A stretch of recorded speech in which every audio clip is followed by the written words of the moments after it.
natin yung nangyayari sa Israel tsaka sa Iran, talagang mapapadasal ka na lang, mapapanalangin ka na lang. Kasi alam mo na yun yung nagtitrigger papunta sa Ezekiel 38 hanggang 39. Nung nag-AABS kami or Adult Bible Study sa NHA, si Mama talagang naano na siya, kung saan nangyayari ngayon sa Israel tsaka Iran, kailan ba titigil yan? Sabi ko, wag mo na kasing isipin. Diba? Talagang ipag-pray na lang natin. Sabi niya, kaya kinakausap ko si Faith, paano na tayo? Sabi ko si Faith, wala kang paproblemahin dyan, rapture talaga yan. Kaya parang kailangan, ihanda lang natin yung mga sarili natin, tapos hindi tayo kabahan, hindi tayo matakot, ipagdasal natin, ipanalangin natin ang lahat ng mga bagay. Pero gayon pa man, hindi ko talaga parang sisi ang bawat isa kung ganun man yung mga nararamdaman at nararanasan natin. Kasi syempre may emosyon tayo, di ba? Meron tayong damdamin, kaya normal lang naman ang matakot at kabahan. Pero may sinasabi kasi ang salita ng Diyos na paraan para talagang maging ready tayo ano't ano man ang mangyari. Tsaka alam nyo yung sa Bible na tinatawag na watchman. Pag sinabi kasing watchman, sila yung mga taga-bantay doon sa tore. Tapos sila yung warning doon sa mga tao kung meron paparating na kalaban or impending judgment. And ganun daw ang tungkulin ng mga pastor, di ba? Ng mga nangangaral ng salita ng Diyos, na sila po ay watchman. Ngayon, kapag may nakikita silang parang warning o kadelikaduhan, kinakailangan sabihan nila yung mga tao, or pag hindi, sila po ang sisingilin dun sa dugo, di ba, na madadanak sa mga tao na yon. Kaya for example, ako din bilang pastor, dahil nga alam ko yung salita ng Diyos, hindi ko siya pwedeng itago, di ba, sa panahon ngayon. Like for example, yung mga ginagawa nga ng ibang mga pastor na panay encouragement na lang, yung sinasabi, panay pagpapalakas ng loob, pero hindi na napapag-usapan yung tinatawag na rapture o pagdating ni Lord. Kaya sabi mo sa katabi mo, huwag kang magsasawa dito. Ayan.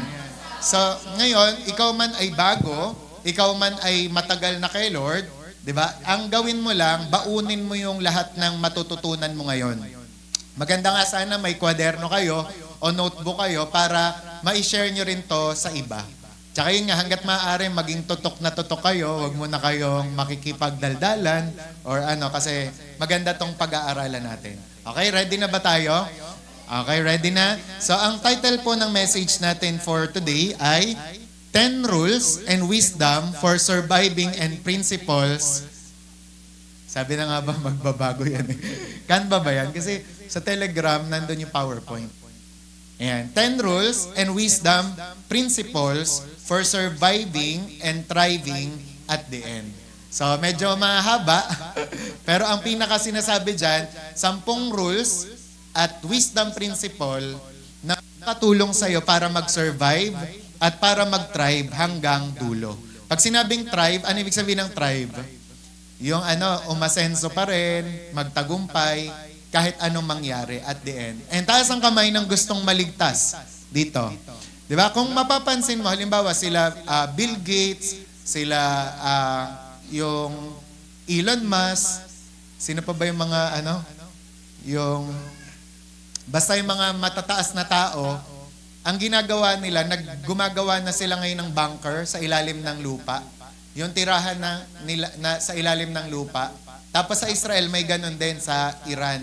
Kasi pag meron kang bunker, di ba, pagka daw, yung may mangyaring bumagsak na mga missile, mga asteroid, comets, ligtas ka. Ayan. Kaya kumbaga parang mapapansin mo, kahit ang mga mayayaman, ang gusto talaga nilang mangyari ay maligtas. Di ba? Pero yun nga, nakakalungkot kasi gusto nilang maligtas physically, di ba, temporarily, pero hindi nila iniisip yung kaligtasang eternal. Di ba? And ngayon, yung mga sasabihin ko sa inyo ngayon, kumbaga parang it will last sa eternity. Okay? Kaya naman, makinig kayo maigi para mapaghandaan natin to. Pero basahin muna natin yung ating key verse sa Matthew 24:13. 1, 2, 3, go. Sa Tagalog,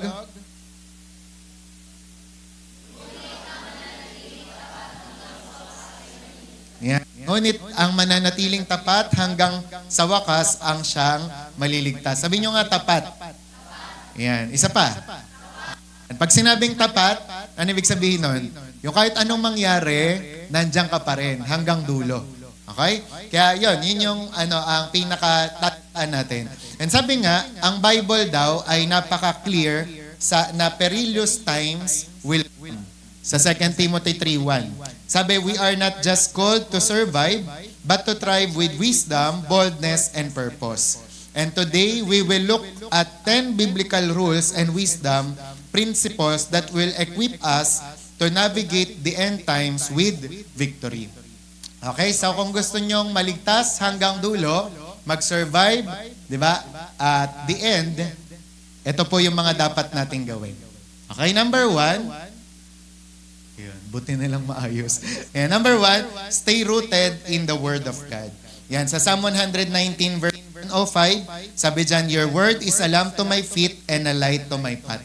So, ibig sabihin, ang salita po ng Diyos ay liwanag sa ating landas. Diba? At lampara. Sabi, the Bible teaches that deception will increase in the last days. Kaya naman, the Word anchors you in truth. Diba? Kaya napakahalaga ng Bible, ng pag-aaral ng salita ng Diyos. Kasi nga, marami sa mga, sa panahon ngayon, ang yun nga, daya.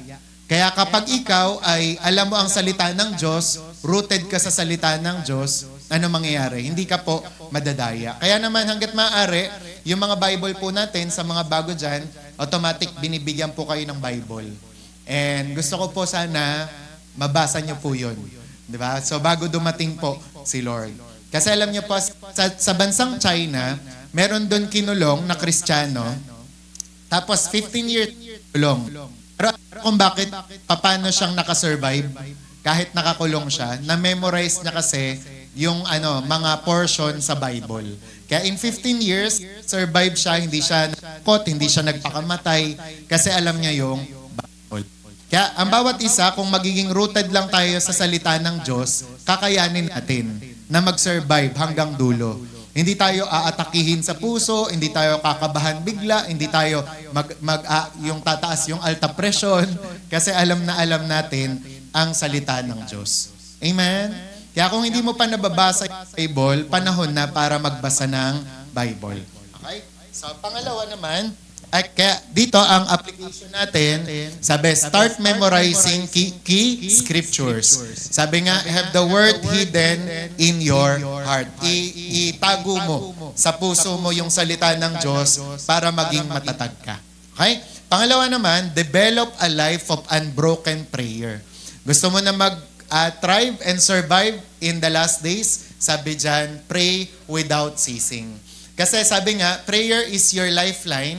Kaya naman, it's not optional in the end times. Kaya mga maliligtas talaga sa panahon ng end times, yung mga marunong talagang tumawag sa Diyos. Marunong mag-pray. Okay? Sabi nga, prayer activates the angelic and shuts down demonic assignments. Kaya kapag nananalangin ka, kaya mo na puksain ang lahat ng mga kampo ng demonyo. Yan. Sorry po sa mga ngayon lang nakakarinig ng term na demonyo, pero kasi matagal tinago yan sa mga Kristiyano na totoo nga yung demonyo. That's the reason why bakit may mga suicidal spirit, mga nagpapakamatay ng mga tao. Diba? Kasi hindi nila alam demonic oppression yun. Maraming mga tao nag-iisip, akala daw nila normal lang, mental problem lang, pero the reason why kayang kitilin ng isang tao yung buhay niya kasi may demonyo. And iba-iba sila ng mga ginagawa. Pero another topic pa yon sa mga susunod na panahon. Kaya kapag nananalangin ka, kaya mong mag-survive hanggang sa pinaka-dulo ng buhay mo.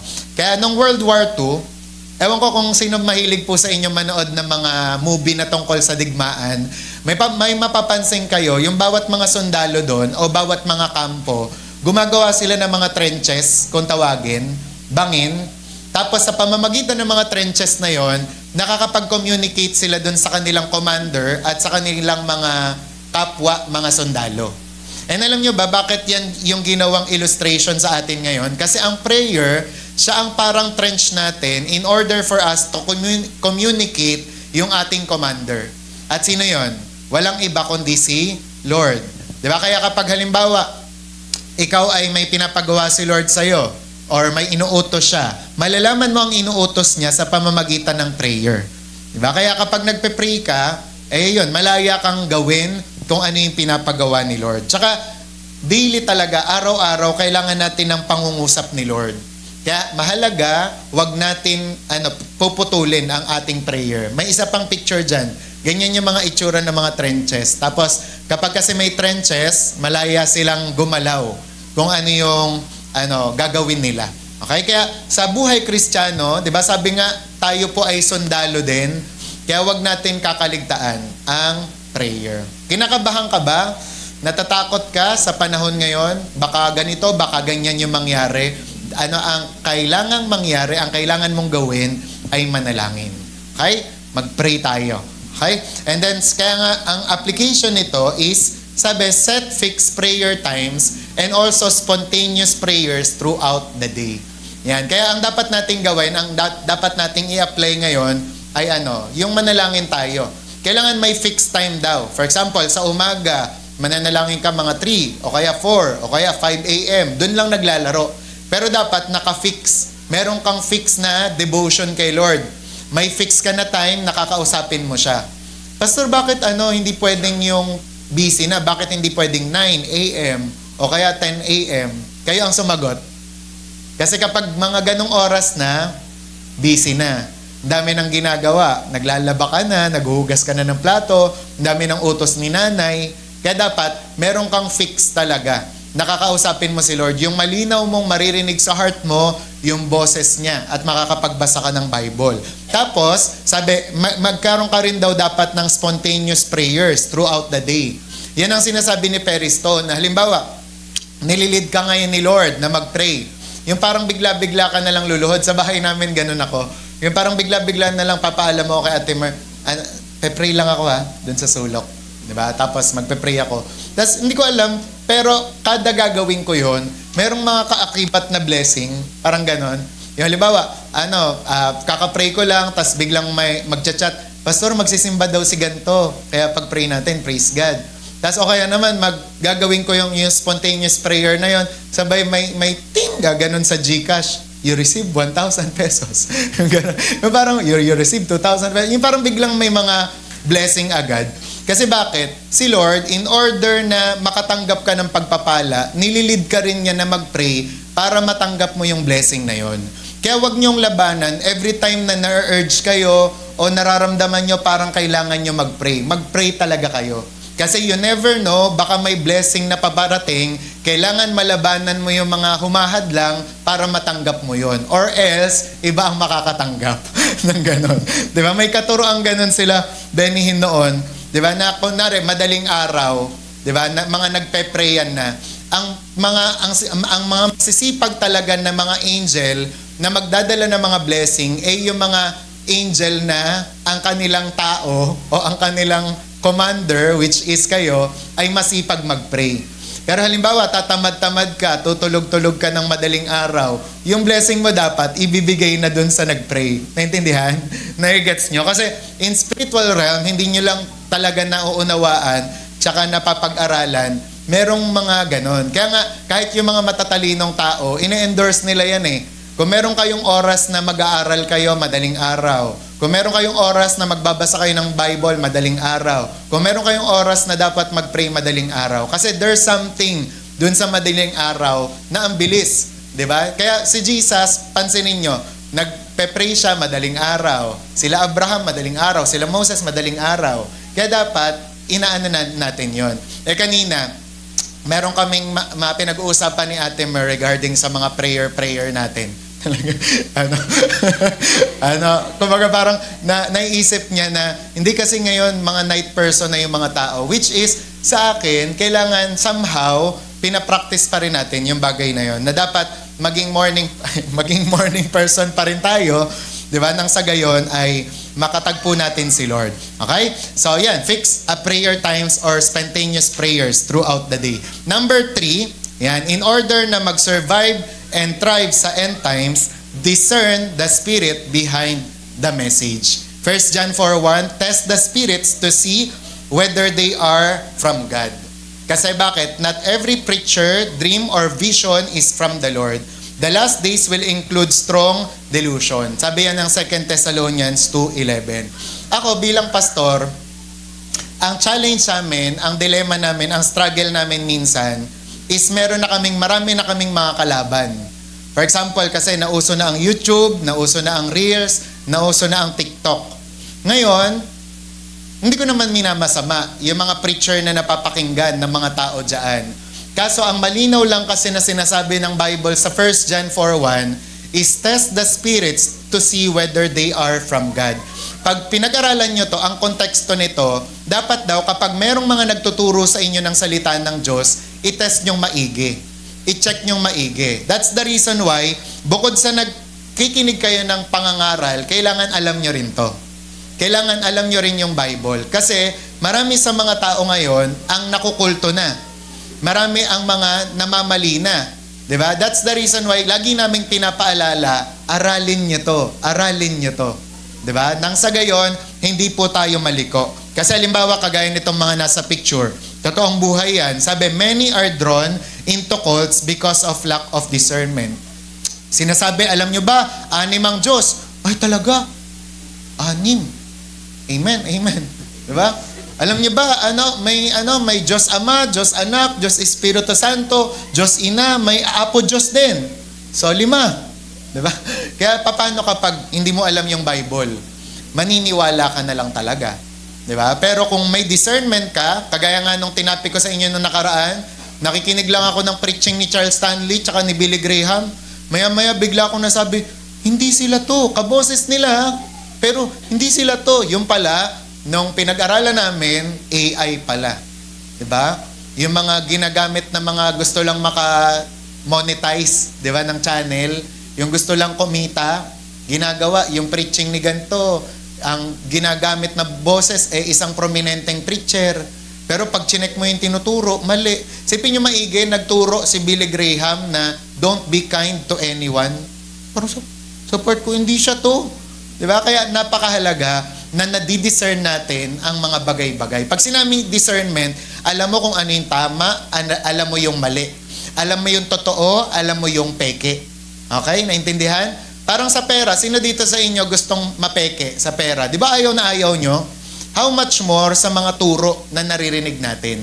Pero ang tip nga dyan, for example sa 500, paano mo daw malalaman kung ito peke, ito tunay? Dapat daw ang pag-aralan mo yung tunay. Kasi pag alam na alam mo yung tunay, kahit ilang peke pa yung iharap sa'yo, alam na alam mo. So, ganun din po sa salita ng Diyos. Dapat alam mo yung Bible, nang sa gayon, sino man ang preacher ang humarap sa'yo, alam mo kung tama ba yon o mali. Kaya nga kahit kami dito sinasabi namin sa inyo, pagkatapos nyong pakinggan yung mga pinapangaral namin, pag uwi nyo sa bahay, check nyo. Kaya nga dapat magbasa rin tayo ng Bible. Kaya ang wisdom tip natin dito ay, next natin, does it align with the full counsel of God's Word? Diba? Does it align with the full counsel of God's Word? Kagaya for example, sa panahon natin ngayon, ano na yung mga ibang tinuturo ng mga tao? Bawal daw mag-asawa. Kaya noon si Bishop, nung bata-bata pa siya, ang hilig niya yung makipagdebate. Halimbawa, nakikipagdebate siya noon sa mga Katoliko. Kasi ang Katoliko, kaya tuloy, di ba, yung parang ang dami nating mga nalaglag na pare. Kasi ang tinuturo sa kanila, bawal mag-asawa. Di ba? Ang turo sa kanila, ang unang Santo Papa ay si San Pedro. Pero pag binasa mo sa banal na kasulatan, sa Bible, at pinagaling ng Panginoon ang biyanan ni Pedro. Sabi ni Bishop, may asawa? Wala. May asawa. Parang ganon. Kaya parang ang dami tuloy mga pare, di ba? Yung mga na sa scandal. Tapos sa iglesia din. Yung dati ang hilig niya rin debate. Sabi ng mga iglesia, kung talagang hinubad ni Jesus ang kanyang pagka-Diyos, saan niya sinampay? Sabi gano'n ng mga iglesia. Sabi ni Bishop, ayokong sabihin, baka nakawin mo. Diba? Kaya kumbaga parang tinatapatan niya ng mga pero later on, inayawan na rin ni Bishop yung pakikipagdebate kasi panalo nga daw panalo nga daw siya sa debate, pero talo daw si Jesus doon sa buhay ng tao. Ayaw daw tuloy na maniwala sa kanya kasi yung parang dinedebate niya daw kasi. Pero ako bilang pastor, tsaka sa salita ng Diyos, inuutusan tayo, 'di ba, ng Panginoon na i-check talaga, maging matalino. Sabi mo nga sa katabi mo, maging matalino. Kasi parang ito nga, 'di ba, kahit yung for example, yung common sense na lang. Kapag halimbawa nasa labas ka, tapos meron diyang ay ito, pag tinaktak mo to sa bibig mo, tatangkad ka. 'Di ba? Stranger tapos sasabihin sa'yo, pag tinaktak mo to, ba malay ko diyan, baka mamaya lason pa yan. 'Di ba? Pero yun nga, parang ibig kong sabihin dito, yung kailangan i-check muna natin ng maigi. Naintindihan? Yung mga tinuturo sa atin. And pang-apat, break free from the fear of man. Gusto nyo po mag-survive and mag-thrive sa last days or sa end times, kailangan daw tanggalin po natin yung takot natin sa tao. Sabi ng Proverbs 29:25, the fear of man lays us near, but whoever trusts in the Lord is safe. Kasi in the future, fear will paralyze the church in the last days. Especially fear of persecution. Kaya nga dapat dito, chinecheck din natin yung sarili natin kung takot ba tayo sa tao o hindi. Kasi minsan may mga instructions si Lord sa atin, sharean mo yung kaklase mo. Sabihin mo si Jesus sa kanya, nakakatakot kasi, kinakabahan ako. Sharean mo yung teacher mo. Sharean mo yung katrabaho mo. Nakakatakot, baka i-reject niya ako. Pero dapat mawala kasi yan takot na yan, nang sa gayon ang church ay umusad. Marami ang maligtas pa. Marami ang maniwala sa ating Panginoon. Okay? So kaya dito pansinin niyo si Pedro. Ano nangyari sa kanya? 'Di ba? Natakot siya sa mga tao nung time na tinatanong, "Huy, kasama ka niya, 'di ba? Kasama ka niya." 'Di ba? Hanggang sa dinenay niya si Jesus 3 times. Okay? Kasi bakit? Meron siyang fear of man. Takot siya. Pero praise God kasi after ng Pentecost, nang siya po ay pinuspos ng banal na spirito, ano nangyari? Tumapang po siya. 'Di ba? Lumakas ang loob niya at siya din ang ginamit ng Panginoon para para mapanalunan yung mga tao sa Acts. 'Di ba? 3,000, 5,000, 10,000 ang naligtas dahil sa kanya. Kaya dapat ganun ka din. 'Di ba? Maligtas ang tao sa pamamagitan ng banal na spirito at sa tapang mo. Kaya sabi mo sa katabi mo, wag na tayong duwag. Ayan. Kaya for example, 'di ba, pag may inuutos sa iyo ang Panginoon, may pinapasharean siya sa iyo, ay go lang.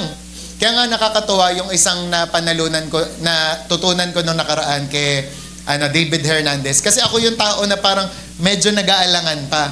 Pero ang galing nung natutunan ko sa kanya, kasi sabi niya doon, tayo daw, pag inuutusan tayo ng Panginoon, pag may ini-instill siya sa heart natin, mag-go lang tayo ng mag-go until the Lord say no. Parang ganon. Kaya pala, minsan, sa part ko, minsan parang nililid ka ni Lord na sharean to, pero parang at the back of your mind, wag. Diba? Si Lord, kapag ayaw niya naman, talagang nino-no ka niya Diba? Kaya kapag halimbawa, meron siyang sinasabi sa'yo, sharean mo to, gawin mo to, mag-go ka lang ng mag-go until the Lord say no. Kasi mababasa nyo yon sa Bible at sa mga sulat ni Paul na dapat pupunta siya sa lugar na to, pero hindi siya pinayagan ng Panginoon. Kasi ang sinabi ng Panginoon sa Matthew 28, go lang ng go. 'Di ba? Pero siya rin ang bahala kung papa-stopin ka na niya. Kaya sabi mo sa katabi mo, go lang ng go. 'Di ba? Kasi for example, kung nagtatanong pa tayo, kalooban ba ng Diyos na iligtas yung tito ko? Lasenggo nga yun. Go lang ng go.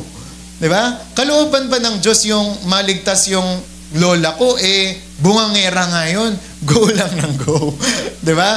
Until the Lord say no. Kasi kung hindi niya naman kalooban, kung ayaw niya naman, siya rin ang maghahadlang sa'yo para hindi magawa yun.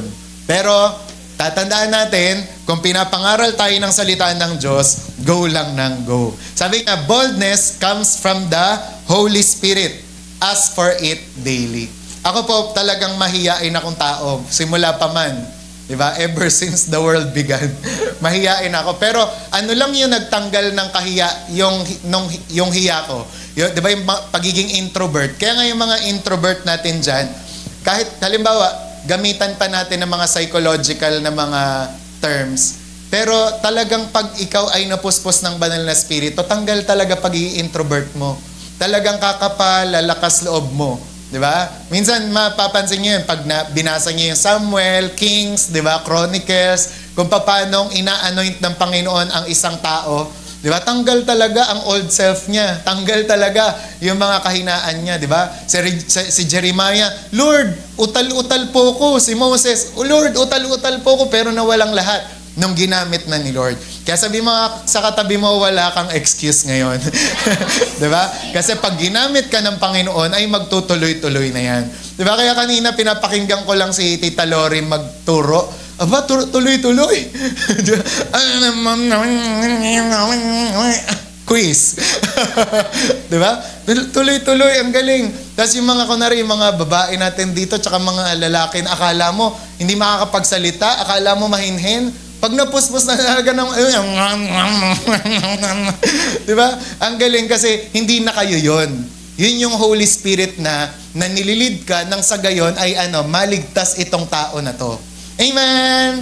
Amen! Kaya yun ang kailangan natin sa panahon na to. Kasi kung tayo lang, tatakot-takot at duduwag-duwag talaga tayo. Diba? Halimbawa, kunwari si Jess na imbitahan. Jess, mag-opening prayer ka nga sa munisipyo. Kaharap nila mayor, ay dapat hindi mahiya.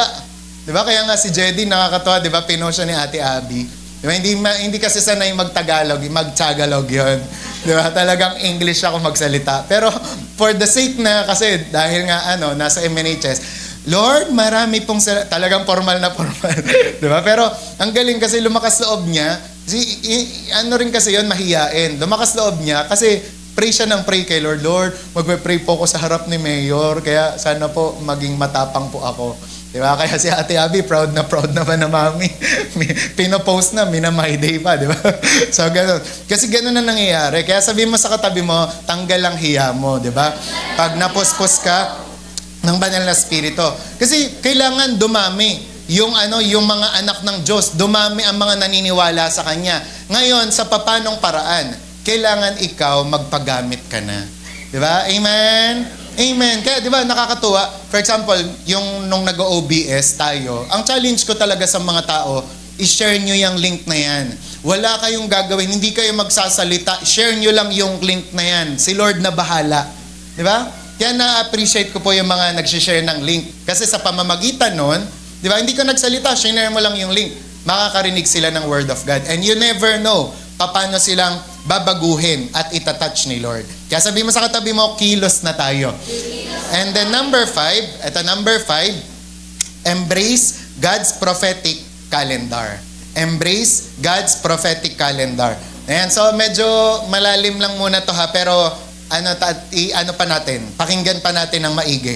Ayan, in order na ma-survive natin at ma-thrive ang end times, ang sabi dito, kailangan i-embrace daw natin yung prophetic calendar.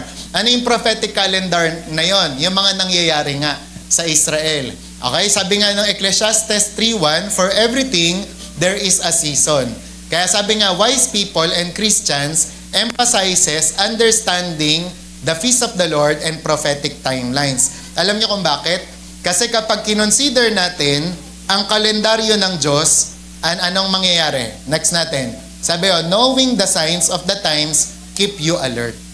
Di ba? Kasi totoo po yun. Kapag alerto ay kapag active tayo sa mga pangyayari, active ka sa mga prophecy update, ano mangyayari? Magiging ready ka. Hindi kayo magiging tao na wala lang. Di ba? Yung wala lang, yung parang walang pake. Di ba? Ganun na nga yung nangyayari pero ay hayahay pa rin ang buhay. Di ba? Kailangan malaman mo itong bagay na to nang sa gayon, maging alerto ka. Kaya ang application natin dito sa buhay natin, study prophecy with humility and urgency, not fear. Diba? Oo nga no, ano nga ba yung sinasabi ni Pastor Jan, yung patungkol sa ganito't ganyan? Diba? Wag mo lang pakinggan. Suriin mo din, basahin mo, ito pala yun. Yung sinasabi sa Matthew 24 tsaka Matthew 25, ito pala yun. Diba? Kaya nga, alam niyo po, natuwa ako kasi nung nakaraan, sa mga It's Supernatural, dami kong sinasabi. Ayan, pero dapat intindihin nyo lang. Ayan. yung magbubuhos daw si Lord ng anointing ni Isakar. Medyo, medyo kakaiba naman. Anointing daw ni Isakar. Ngayon, pag pinag-aralan mo sa Bible, ano tong anointing ni Isakar? Ang anointing ni Isakar, dito mo makikita sa 1 Chronicles 12:32.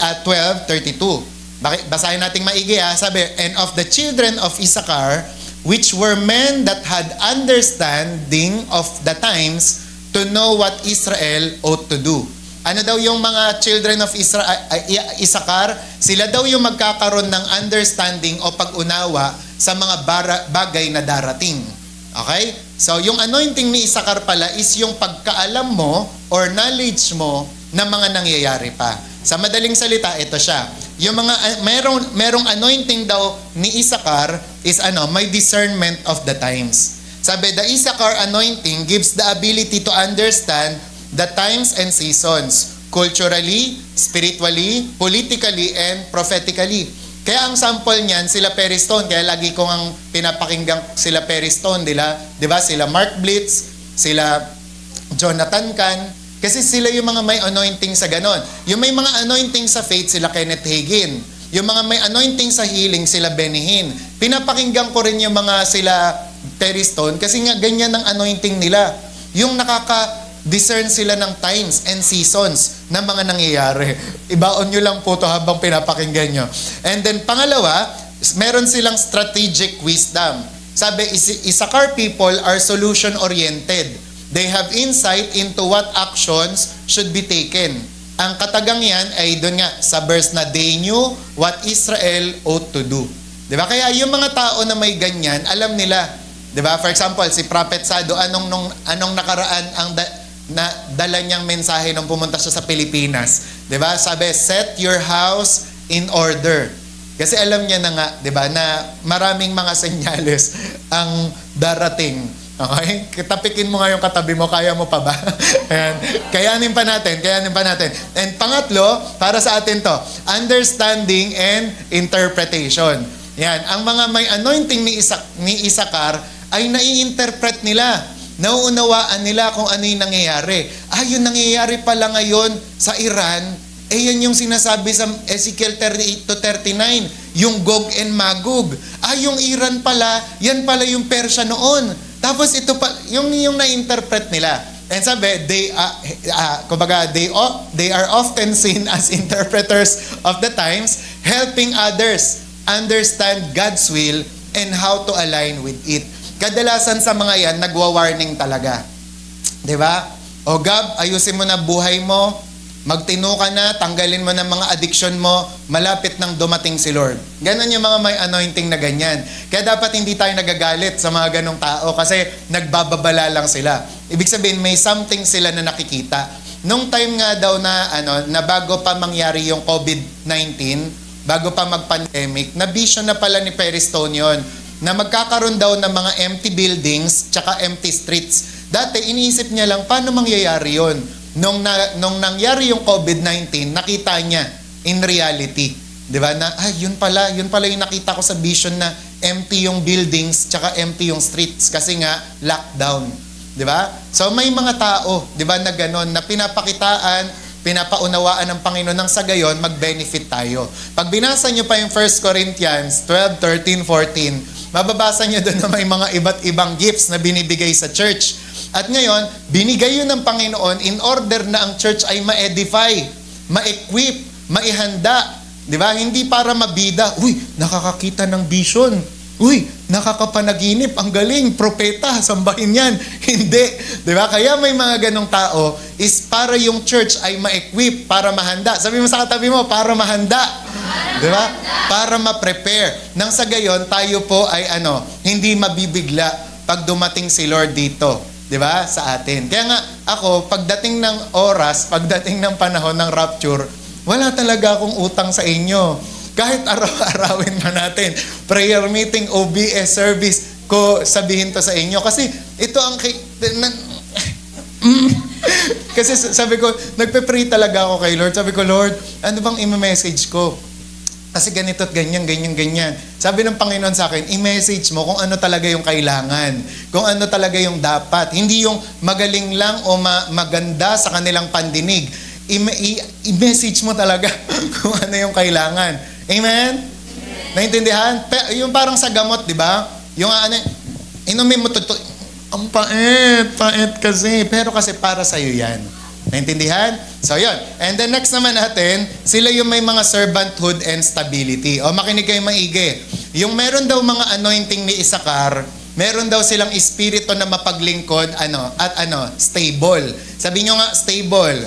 Sabi nyo, steady.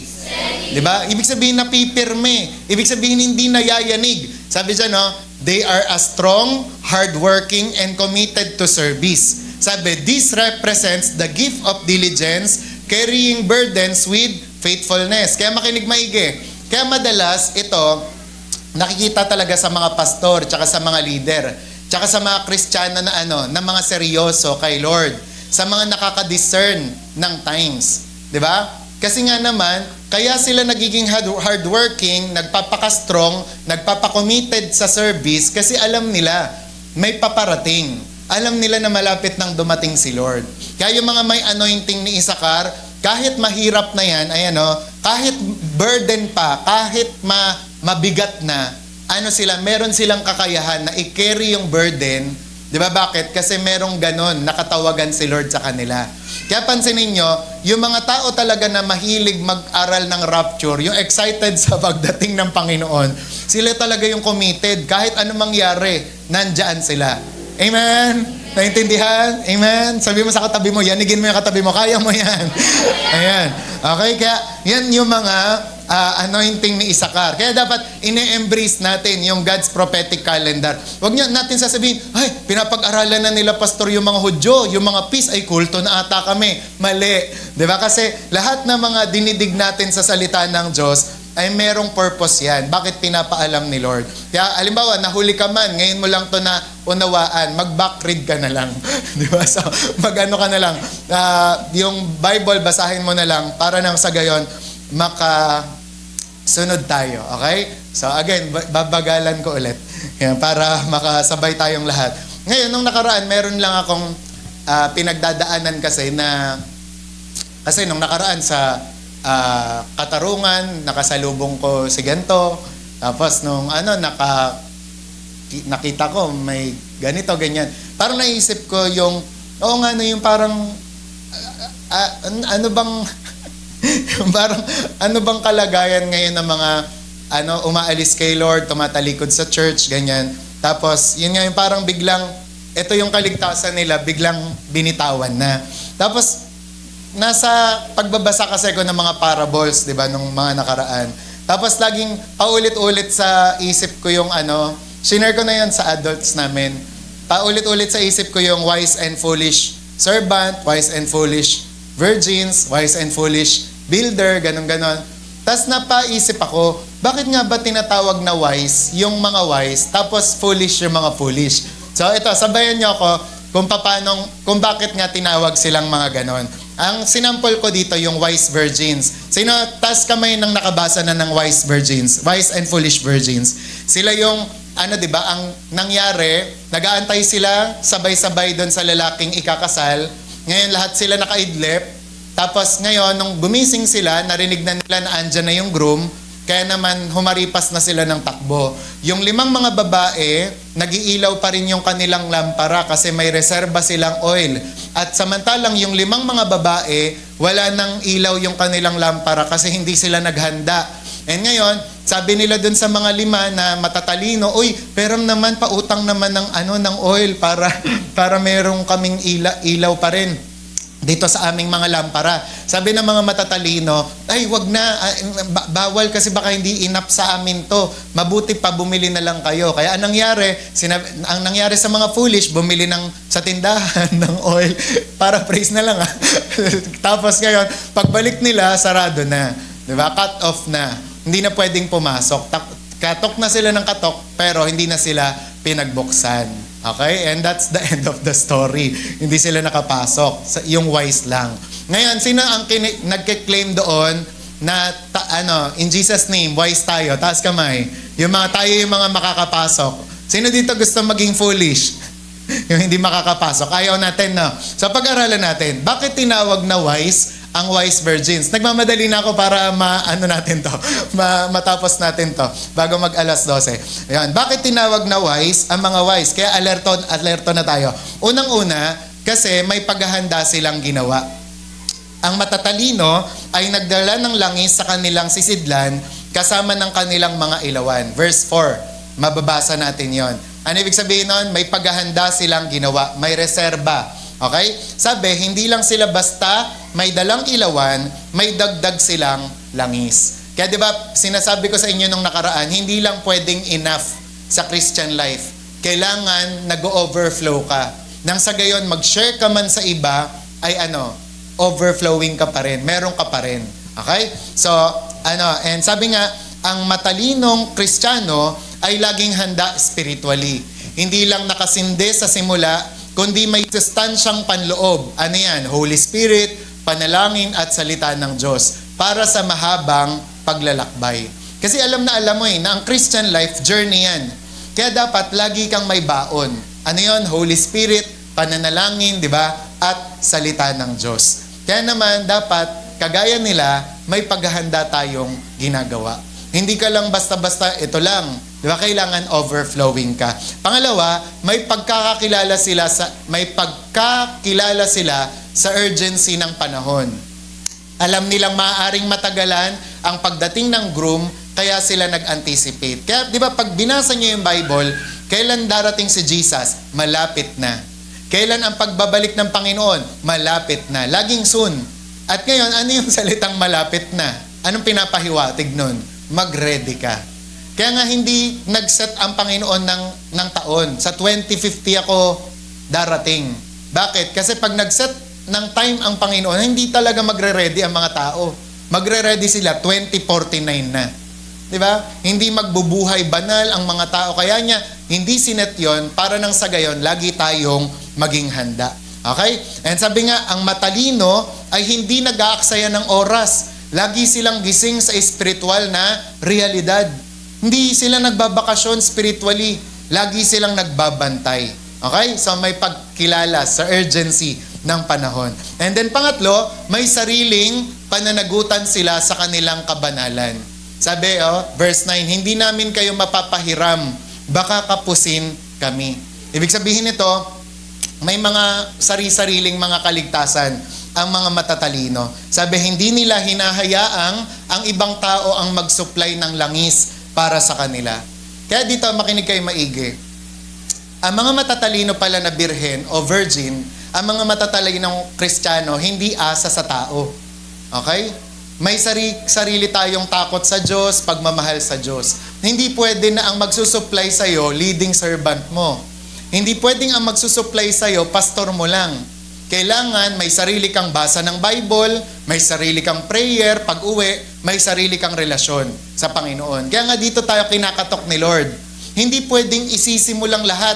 Kaya naman ako ganito kasi ganyan si pastor. Kaya naman kami ganyan kasi ganito si leader. Hindi ganon. Sabi nga, ang next natin, hindi transferable ang pananampalataya. Hindi sapat ang relihiyon ng magulang o ng pastor o ng simbahan. Nagsisimba naman si mama, okay na yon. Nagsisimba naman si papa, okay na yon. Di ba? Sabi dyan, kailangan may sarili kang relasyon sa Diyos. Kaya sabi mo nga sa katabi mo, sarili. Kaya ito ayan, to be honest, pagdating ng araw at panahon, ano mangyayari sa atin? Haharap tayo hindi as a church kay Lord. Hindi as barkada. Hindi as pamilya. Tayong lahat, haharap tayo sa Panginoon individually. Masaya, di ba, nakasama mo yung pamilya mo, kamag-anakan mo, di ba? Pero, pag hinusgahan ka ng Panginoon, hindi mo nakasama yung katabi mo. Haharap ka na mag-isa. At pagsusulitin natin ang lahat ng ating mga ginawa, whether good or bad. Kaya yan ang katangian ng mga wise virgins. Okay? May sarili silang pananagutan sa kanilang kabanalan. O bakit wala ka ng prayer meeting? Kasi hindi ako pinalo up ni ate. Mali. Diba? Magpe-prayer meeting ka, magsisimba ka, Bakit? Kasi dapat may connection ka at relasyon sa Diyos. O, ito naman, makinig kayo. Bakit naman tinawag na foolish ang foolish virgins? Ay, naku naman, foolish talaga. Diba? Yan yung mga kataga ng mga matatanda. Foolish talaga. Kasi bakit? Unang-una, walang paghahanda. Nagtiwala lang sa panlabas lang. Ayan, dinala nila ang kanilang mga ilawan, ngunit walang langis. Sabi, may anyong kabanalan, pero walang laman. Next natin. Pero walang laman. Parang taong nag-a-attend, pero walang tunay na buhay sa Diyos. Kaya nga, di ba, dyan natin tayo, yung pinapangaralan, di ba, na pwedeng a-attend ka ngayon, pero, ayan, pero ang totoo, wala na. Yung isip mo, di ba, sa nangyayari, sa loob-loob. Kaya hanggat maaari, dapat hanggang loob. Okay? Tsaka sino dito, nagcha-charge kayo ng cellphone pag walang-wala na talaga? Yung pag lobat na talaga. Sino dito, nagpupuno ng drum kapag empty na talaga? Diba? Kung ikaw ay matalino at marunong na tao, 20% pa lang magcha-charge ka na. Kalahati pa lang ng drum, pupunuin mo na.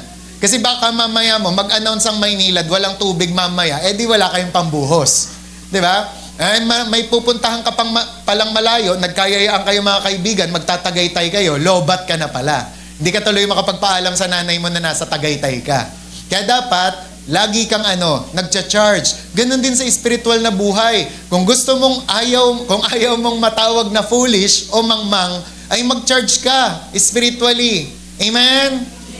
Amen? Sabi mo sa katabi mo, may sariling palo dapat. Ayan, di ba? Sabi, ayan, next natin. Sabi, maraming Kristiyano ang mukhang ilawan. Tingnan mo, katabi mo, mukhang ilawan pero walang langis. Walang Holy Spirit, walang panalangin at walang Word. Di ba? Kaya nga dapat tayo, ang claim natin, give us oil in our lamp, keep it burning. Kasi kapag nagbe-burn yan, kapag may langis yan, kapag may apoy yan, makikita mo pa lang. Diba? Sabi nga nung isang preacher, may gigil. Diba? Sa paglilingkod ng gigigil. Diba? May passion. Diba? Kapag nagtatampo rin, may gigil talaga. Pag nagpa-vlog, may gigil. Diba? Pag nag-outreach, meron talagang passion. Diba? Hindi yung, diba? Yung parang, sumayaw tayo sa Diyos. Day 2. Diba? Sumayaw tayo sa Panginoon. Yung walang gana-gana. Diba? Walang energy. Okay? Walang power. Ika nga, power. Kaya kailangan, kung gusto natin na ganon, ay kinakailangan meron tayong langis. Kaya sabi mo sa katabi mo, huwag kang magpabaya. Diba? Kaya, yan. Sabi nga, habang, pangalawa, delayed obedience. Ang ibig sabihin nito, huli na ng kumilos. Yan. Sabi, habang sila'y bumibili, dumating ang lalaking ikakasal. Okay? Katukin mo. Sige, lakasin niyo pa. Ayan. Tapos sabi nga, naghintay, next natin, ng huling minuto para magsisi, magbago at maghanda. Ito yung ayaw ko pong mangyari sa bawat isa, kaya masipag po kami nagpapaalala nito. Kasi ayaw namin ng mga last minute na salvation. Diba? Yung parang, kaya minsan, may tayo, diba? For example, yun nga, yun sa prophetic calendar. Ito yung minsan na parang nalulungkot ako eh. Yung kunwari, dahil matagal ka na ng Kristiyano, alam mo na August papatak yung Teshuvah, September, October yung Feast of Trumpets, tsaka yung Feast of Tabernacle. Kaya ang gagawin mo, dun ka lang sa mga buwan na yun maghahanda, magre-ready. Pero mali. Diba? Kasi ang sinasabi pa rin ng Panginoon, anytime pwede siyang dumating. Kaya sabi dyan, wag daw tayong yung parang foolish virgins, nasa huli na. Kaya nga dito ako, diba? Yung hindi ako, yung mga teacher nyo na lang. Diba? High blood sa inyo kapag yung last minute, gagawa kayong assignment, last minute, gagawang project, diba? O hindi ko na babanggitin yung sa ambagan, di ba? Yung sa 30 sa katapusan yung swimming, magbibigay 30 din ng mismong swimming, parang ganon. Ang problema sa ating mga tao, gusto natin laging last minute, di ba? Ang disconnection, yung alam niyo, naintindihan niyo ba ako? Yung magbibigay ng ng bill si Meralco, babayaran natin pag nasa pinto na yung mamumutol. 'Di ba? Tapos makakabayad tayo kapag putol na which is pwede naman nating ahead of time gawin, ba't hindi natin gawin? Ganun din sa spiritual na bagay. Huwag tayong magseryoso pag parang feeling natin andyan na. Magseryoso na tayo ngayon pa lang. Naintindihan? Sabi mo sa katabi mo, magseryoso ka na. Ayan. Okay, kaya sabi, ang tunay na karunungan ay agad-agad sumusunod sa Panginoon. Ang kahangalan ay laging may mamayana.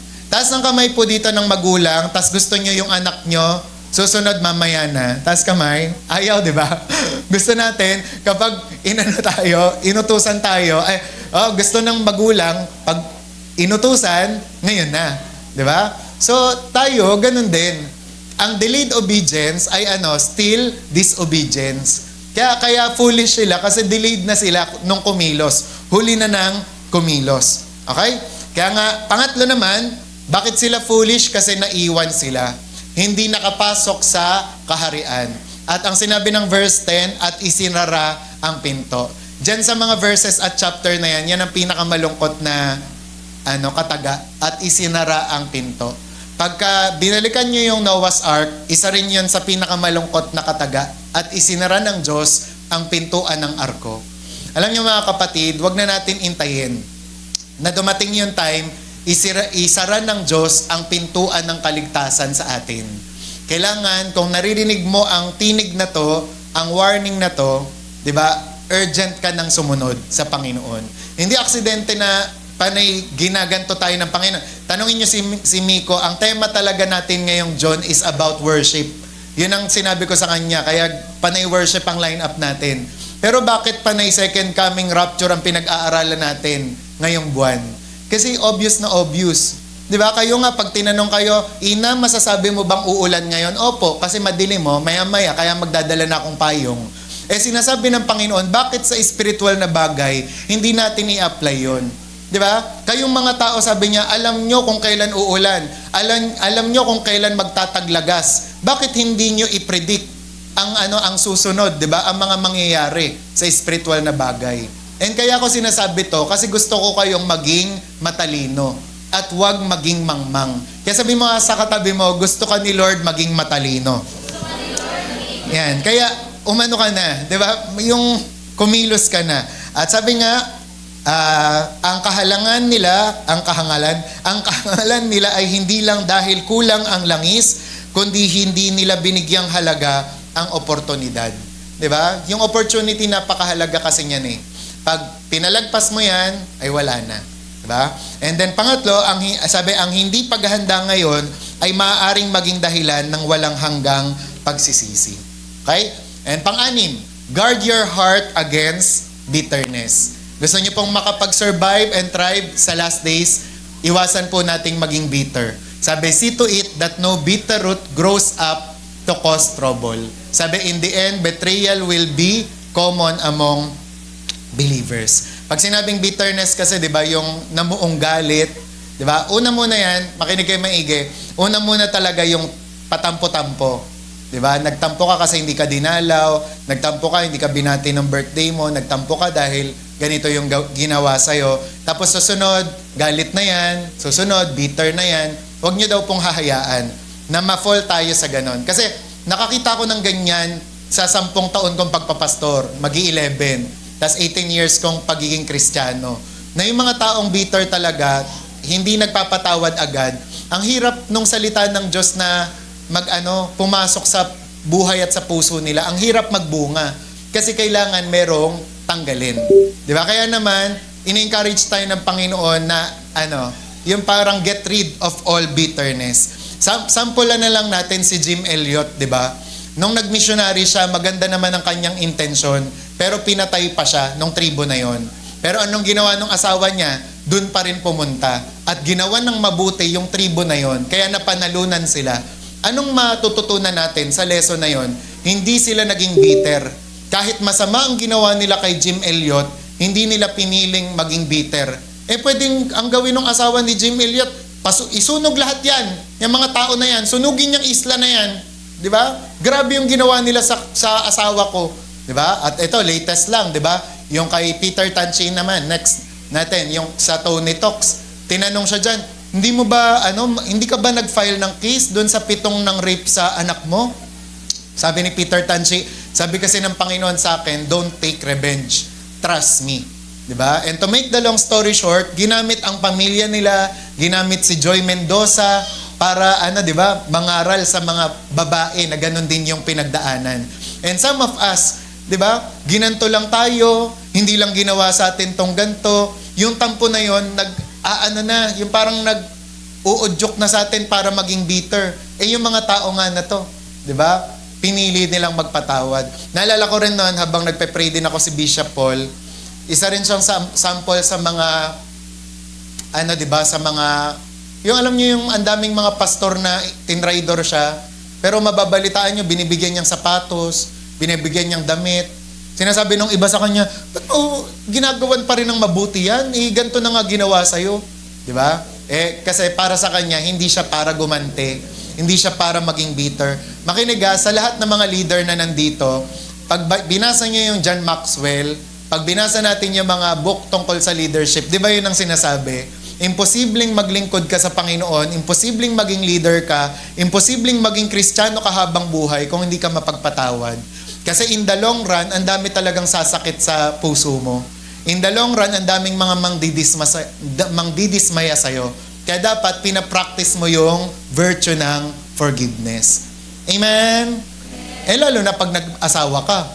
Pag may plano ka mag-asawa, ay talagang dapat awaw-awaw, nagpapatawad ka. Amen? Amen. Di ba sabi mo sa katabi mo, dapat mapagpatawad. Yung mga may relasyon dito, di ba, may mga mag-aasawa, ay dapat marunong kayo magpatawad. Hindi yung nagiging bitter. Okay? Next, kaya sabi nga dito, ang application natin, keep short accounts. Practice quick forgiveness. Di ba? Kapag sumama ang loob mo, sulat mo dun sa buhangin. Para nang sa gayon, pag lumapag, pag humampas ang pag-ibig ng Diyos, ay mawala lang lahat ng yan. Okay? And then rule number 7, store up treasure, heavenly treasure, not just earthly.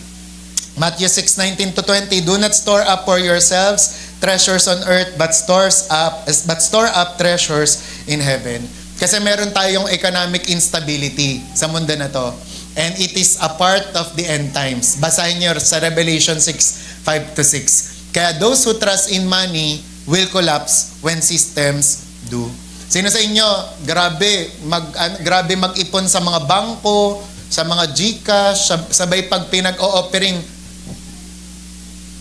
yung 25 piso, pero ang lalaki ng mga ipon sa bangko, di ba, sa GCash, di ba?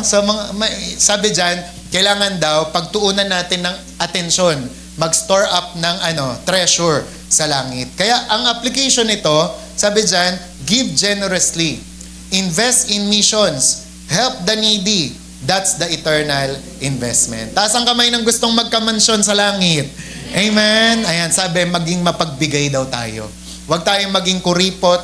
Huwag tayong maging makasarili. Okay? Ang kagaya po nito is yung kay Joseph. Kaya po siya nag-thrive sa famine dahil sa wisdom niya.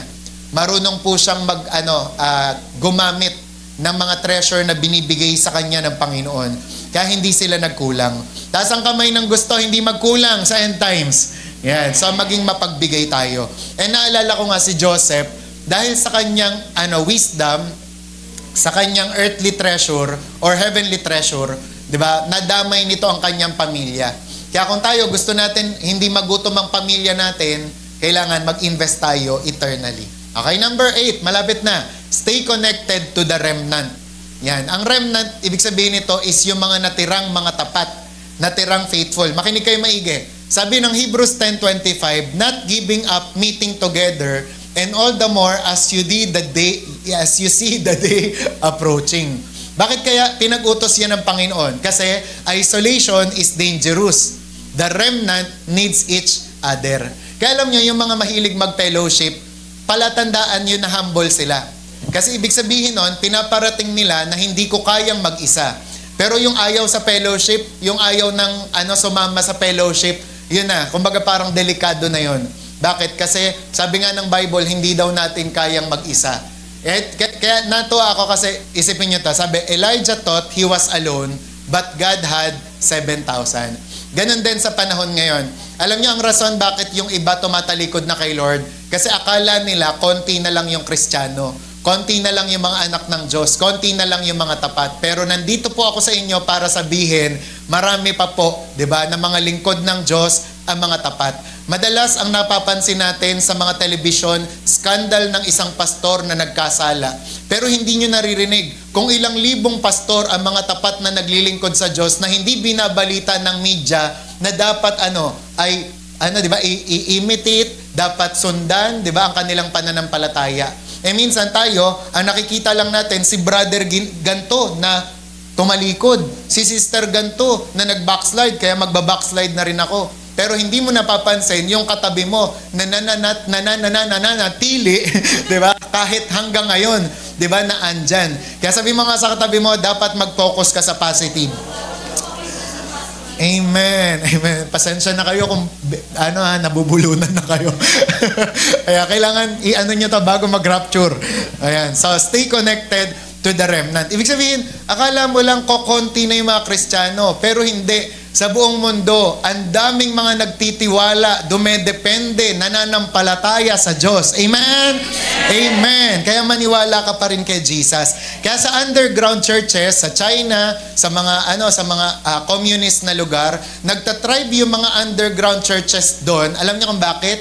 Kasi united sila. Pag sila ay nagkikita-kita, ay ang saya-saya na yun, Brother Josie, Brother, nagyayakapan pa, nagtatapikan pa, Brother Aaron. Talagang tuwan-tuwa sila every time na naggagather sila.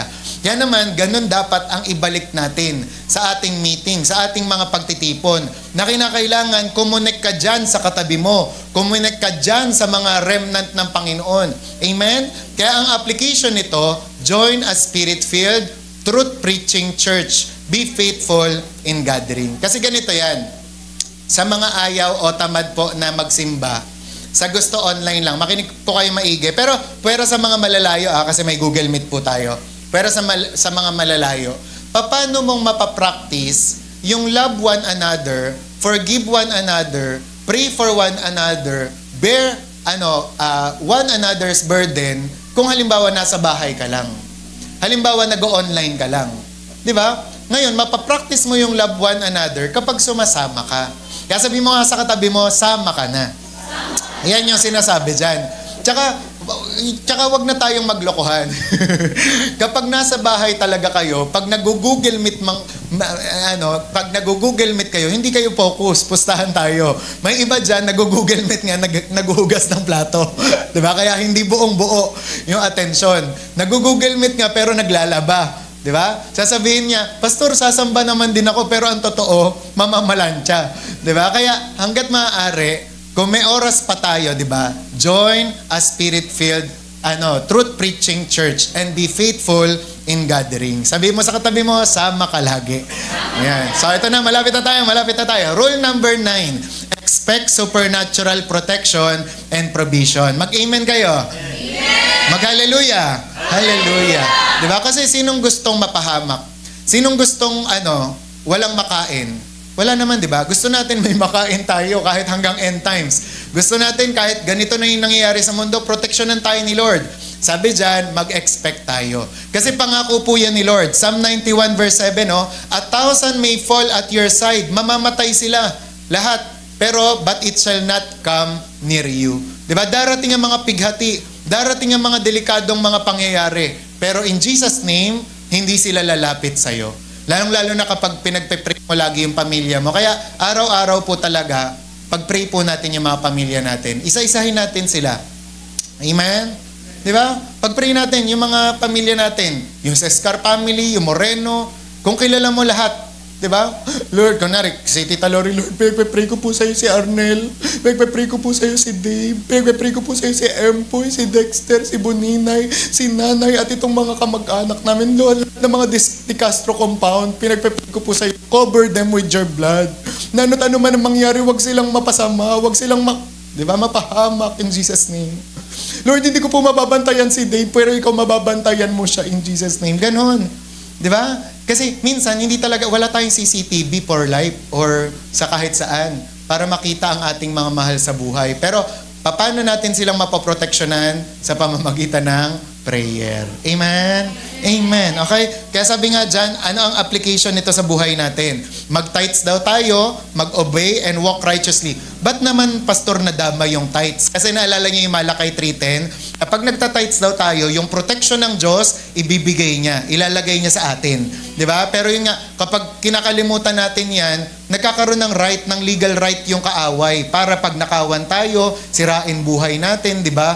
In Jesus' name, hindi yan mangyayari kasi susunod tayo sa Panginoon. Amen? Sabi, divine protection is part of covenant blessing. Sabi ng Malakay 3:10, sasawayin niya ang devourer para sa iyo kapag ikaw ay sumunod sa Panginoon. Amen? Naintindihan? Kaya si Papa, nung una, nawalan ng 8,000, nawalan ng 10,000, kasi hindi pa siya marunong mag-tithes nun. Pero nung sinubukan niya magta-tithes na ako kay Lord, nalaglag pa rin ang wallet niya. Pero ang miraculous na nangyari, pagbalik niya, andun pa. At na-imagine niya, nakaganon daw yung mga anghel.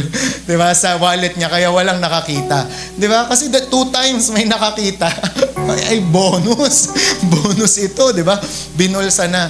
Pero nung natuto siyang mag-tithes, pinroteksyonan ng Diyos ang kanyang finances. At hindi lang yon, yung health mo, diba? Yung iyong mga pananalapi, yung business mo, pwedeng i-bless ni Lord. Amen! Okay, last na lang. Keep eternity in focus. Ayan. Kung gusto nating mag-survive and thrive hanggang huli, set your mind on things above, not on earthly things. Huwag mong yakapin yung mundo na to. Di ba? Noong nakaraan, ang daming mga basher ni Tenten. Di ba? Kasi ang daming lupa na kinakamkam. Sinasabi ng mga nasa comment, pag naman ikaw ay natuntun, hindi mo madadala yan. Kaya yung mga pamilyang tutut, bakit kamkam ng lupa, di ba? So, alam nyo na yan. Baka kasi na sa YouTube. Ayan, so, di ba? Pero, yun nga, yung wag tayo masyadong maging makalupa, to the point na kapag inalis yung paa natin dito, ay hirap na hirap tayo. Kasi masyado na nating binaon yung mga sarili natin dito sa lupa. Minahal mo na ang lahat ng mga kumikinang, kumikislap, lahat ng pleasure ng lupa na ito, na kung i-catch ka naman, i-rapture ka man ng Panginoon, hindi ka na maiangat kasi masyado nang nakabaon yung paa mo sa lupa. Diba? Kailangan yung paa daw natin, alam niyo yun, sabi ni Robert Slardon, yung nag-i-slide lang, yung parang pag inutos ng Panginoon, alis na kayo dyan, ready ka na. Hindi yung, wag po muna, dami ko pang plan. Diba? Ang dami ko. Yan. Sabi dyan, set your mind on things above, not on earthly things. Kasi alam nyo, the Antichrist system will try to enslave minds with temporary pleasures and distractions. The Bible often reminds believers to live like pilgrims, not permanent residents. Yung kahapon lang, pero syempre, hindi naman lahat mag-a-agree sa akin. May napanood akong vlog tungkol sa bakit daw naghihirap yung mga Gen Z. Ang mga Gen Z pala, yung mga pinanganak ng 1997 to 2012. So, alam niyo kung sino yung mga yon. Sabi niya, bakit daw, specifically daw sa Amerika, bakit daw naghihirap daw yung mga Gen Z? Kasi, syempre, sila daw yung mga prone sa utang, sa mga gasta ng gasta, sa mga yung travel ng travel, sa kain ng kain. Tapos sinasabi niya doon, kung ano daw yung nagiging dahilan, bakit daw ganun yung Gen Z. Ang number one major cause is because of social media. Na dahil nga yung sistema ng mundo natin, pinapatakam ka sa IG, pinapainggit ka sa Facebook, pinapaselos ka sa di ba? Yung sa lahat ng mga social media. Ngayon kailangan magawa mo kung ano yung ginagawa nila. Makain mo kung ano yung nakain nila. Na which is, di ba, nung panahon naman ng baby boomers, baby boomers, yung mga millennials, yung mga noon pa, wala pang ganon. Wala pang mga social media na pwede mong maikumpara yung nangyayari sa'yo. Kaya nga, dumami ang may case ng depression ngayon, di ba? Insecurity, tsaka yung parang nalulungkot ng malubha, tsaka nagpapakamatay. Bakit? Kasi sa social media, parang pag kinumpara nila yung marriage nila sa ganito, yung estado ng buhay nila sa ganito, yung naano sila, di ba? Parang nalulungkot sila. Na which is, sinasabi ko to sa inyo kasi ayaw ng Diyos na maging earthly minded tayo. Ang gusto ng Diyos, iset natin yung mga mind natin on things above, not on earthly things. Mga kapatid, hindi po tayo nakatira dito. Hindi tayo pang mundo. Tayo po ay pang langit. Kaya hindi ka dapat ma-insecure, hindi ka dapat matakot, hindi mo dapat ikumpara yung sarili mo sa nangyayari sa iba. Meron kang sariling story, may sinulat ang Diyos sa'yo na istorya na ikaw lang ang gaganap nun. Buhay mo lang, di ba? Sa buhay mo lang mangyayari yon. Naintindihan? Kasi ako nalulungkot nga ako sa mga ganon. Yung sa mga na-insecure na hindi naman dapat. Sa mga nade-depress na hindi naman dapat. Kasi when you look to God, the cause of your joy, the source of your joy, ay sasaya ka talaga. Amen. Amen. Kaya instead of looking sa social media, instead of comparing yourself to others, 'di ba? I-evaluate mo ang sarili mo sa salita ng Diyos. Kasi ang salita ng Diyos sinasabi, you are blessed, you are prosperous, you are highly valued, you are treasured. 'Di ba? Ang sinasabi ng salita ng Diyos sa'yo, mahalaga ka, mahal ka ng creator mo. Naintindihan? Ang sinasabi ng social media, kulang ka. KJ ka kung hindi nangyayari sa iyo to. You are poor, unfortunate kung hindi ka nakakain sa ganito.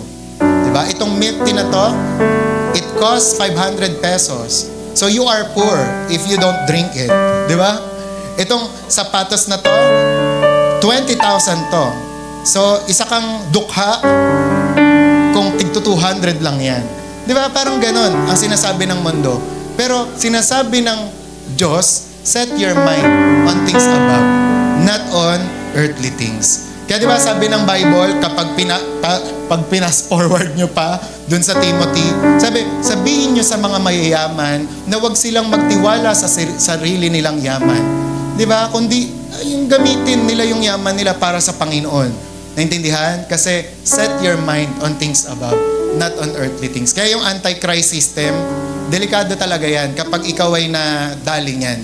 Kaya wag na wag. Kaya kung pinupush ka ni Lord, in-urge ka ni Lord, pinoprom ka ni Lord, nililid ka ni Lord. By the way, magkakaroon tayo ng preaching tungkol sa promptings of the Holy Spirit. Kasi napansin ko sa mundo, ang uso ngayon yung prompt ng AI. Di ba? Yung ayusin mo naman yung prompt mo. Di ba?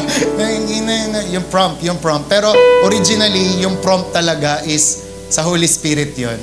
Pag yung sa AI, usapang AI na prompt, madedelikado ka talaga. Pero yung promptings ng Holy Spirit, ayan yung talagang magdadala sa'yo sa eternity. Kaya pansinin niyo si Abraham. Anong sinasabi ng Bible patungkol kay Abraham? Si Abraham daw, he looked for a city na ang maker, 'di ba, ay si Lord. 'Di ba? Sa Hebrews 11:10, like Abraham, we seek a city whose builder is God. Kung nababalitaan nyo, ang Muntinlupa na ang pinakamagiging mayaman na lungsod sa buong Metro Manila. Masaya tayo. Pero ang pinaka nilulook forward natin is yung city, yung New Jerusalem na gagawin ng Panginoon. Kasi dun tayo talagang titira. Amen? Amen. Diba? Kaya habang nandito ka pa, sige, pagbutihin mo yung pag-aaral mo, magplano ka na as if matagal pang dadating si Lord. Pero mabuhay ka na parang mamaya na siya darating. Amen? Naintindihan nyo? Nagigets nyo kahit marami? Do you get my point? Do you get the point ng Bible? Kaya sa application ng buhay natin, live every day like Jesus could return tonight. Diba? What if mamaya na dadating si Lord? Paano kang mabubuhay? Paano kang, may gusto ka pa bang awayin? Diba? Kung alam mo na magra-rapture na mamaya, ay babatiin mo lahat ng kaaway mo. Hindi ka naman dadaya, mabubuhay ka na ng may kabanalan. Kaya finally, praise God, ito na ang conclusion natin. Sabi nga dyan, the end is not something to fear. Okay? Kaya sabi mo sa katabi mo, lalo na kay mama, asa si mama, sabi mo, huwag ka nang matakot. Ayan. Di ba? Maghanda na lang tayo. Prepare. Sabi, with these 10 principles, you will not only survive, you will thrive. Di ba? Sabi, kaya which of these 10 are you strong in? Saan ka malakas? At ano naman yung mga dapat i-focus mo ngayon? Sabi, commit to living as an overcomer in these last days. Ayan. Kaya sabi nga, a remnant now is next, waking up and preparing. Kaya ang tanong, how about you? Diba? Sa iba't ibang mga churches, may nagpe-prepare na po. May mga gumigising na. Kaya ngayon, ang tanong sa'yo, how about you? Gumigising ka na ba? Nagpe-prepare ka na? Yan. So, sabihin mo ulit sa katabi mo, gusto ko magsama-sama tayo sa rapture. Okay, so katayin na natin.